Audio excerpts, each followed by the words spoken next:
Welcome to Man Co Wellbeing, and today we share a blog about shame and how to get through it, written by emotional wellbeing coach Rosie Withey. Rosie features some quotes and content from research professor Brene Brown PHD. Please read the disclaimer before watching. This can be found in the description of the video on YouTube. It covers the intention of the video, where we source the information, audio and footage for this production. The videos on this channel and its content are not a substitute for the support and guidance of a qualified health professional. No one featured in the video is an affiliate of MCW.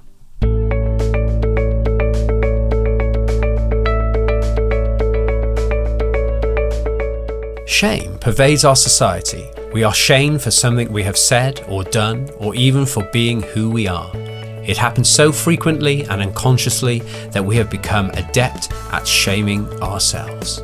Shame is one of the most difficult emotions to acknowledge and feel because it impacts our sense of self and self-worth. In order to cope, we often deny the feeling and project it outwards and blame or shame others, or we internalize it, which can destroy us.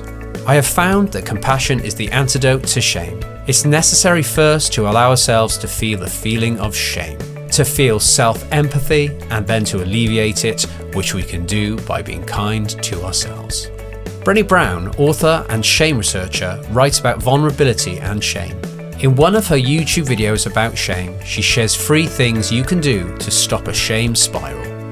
1. Talk to yourself like you talk to someone you love. 2. Reach out to someone you trust. 3.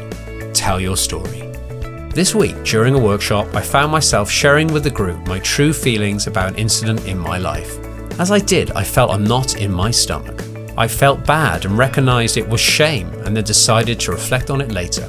At the end of the day, I brought my awareness to the sensation, and as I allowed space for the feeling, it became stronger and stronger, until it was a dense tightness in the pit of my stomach. As I set my intention to be kind to myself, I thought of the many times when I had been able to share my true feelings, and the times when I'd been shamed for expressing them.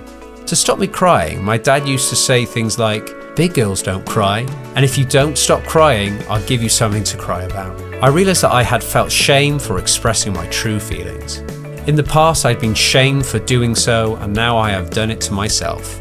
Through my personal development journey and therapy, I understand why my dad said these things to me. He could not bear to feel his own feelings when he heard or saw me crying.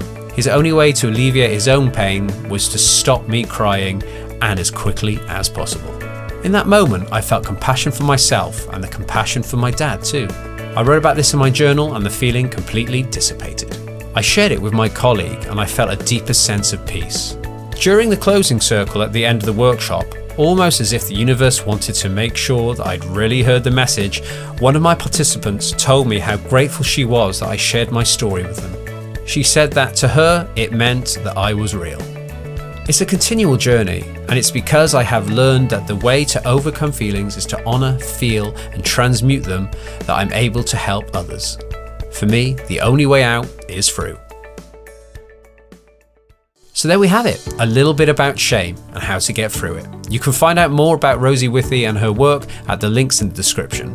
Head over to Rosie's YouTube channel now to see even more videos on emotional well-being. We thank Brene Brown for her work that informed this content. We hope this was useful, and if you would love to see more videos like this one and even provide your own content, you can become a patron today and join the MCW community. That's all from us today, and we'll see you very soon.